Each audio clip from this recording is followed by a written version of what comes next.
What's up, FA Nation, Fantasy Alarm family? We already hit on tight ends 12 through 6, so time to hit on the top 5 tight ends for fantasy football in 2024. Let's get into the big dogs here. Number 5, and there are no bad guys on the list, is Trey McBride for us, right? Trey McBride last year burst onto the scene starting in week 7 when Zach Ertz hurt his knee. And from that point forward, Trey McBride had the second most targets of any tight end in the league behind only Evan Ingram, who had an all-time great target season. Trey McBride should be locked in as a top 2 target once again on that team with Kyler Murray, who's a guy we like. It's that Marvin Harrison Jr. is coming into the team, shaking things up a little bit. We don't know exactly how those targets are going to shake out, but Trey McBride should be very solid, especially in your PPR formats. Number 4 on the list, you might be surprised, Sam LaPorta.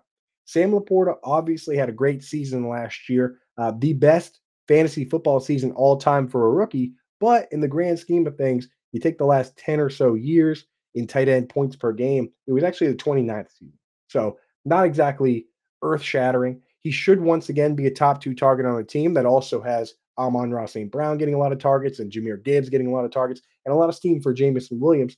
And he probably needs to score 10 touchdowns again like he did last year to have that super high upside, but he could easily do it. That's why he's a top 5 tight end for us.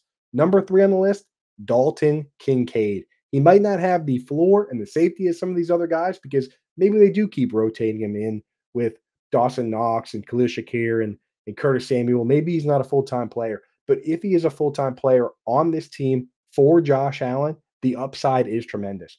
We're talking about a spot where Stephon Diggs not only vacated 150 plus targets per season over the last 4 years, but he's also vacating 70 first downs a season, essentially, right? Someone's got to step up and get those first downs. If Dalton Kincaid is the go to guy for Josh Allen, the upside is humongous.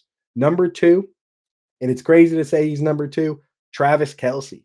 This is arguably, not even arguably, this is the best fantasy football tight end of all time, and he's playing with the best quarterback in the league, right? And conditions haven't drastically changed for this team. They didn't go out and trade for a big name wide receiver. They didn't draft a big name wide receiver, really.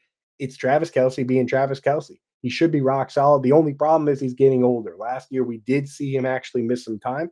He didn't crack 1,000 yards, but tight end one, of course, is always on the table. He's Travis Kelce. And number 1 for us is Mark Andrews.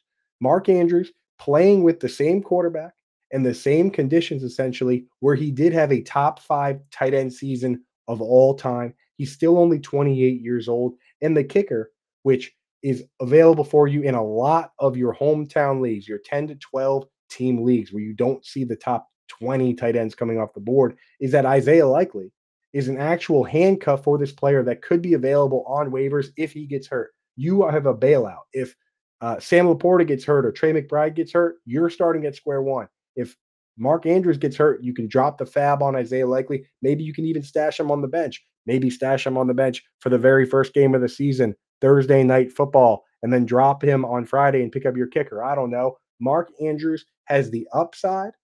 He has the floor. He has the handcuff. He has the quarterback. He has everything we look for in a tight end one, and you don't have to take him as a tight end one off the board. Those are our top 5 tight ends for fantasy football in all of 2024. If you didn't watch the first video, circle back and check out who we have 12 through 6.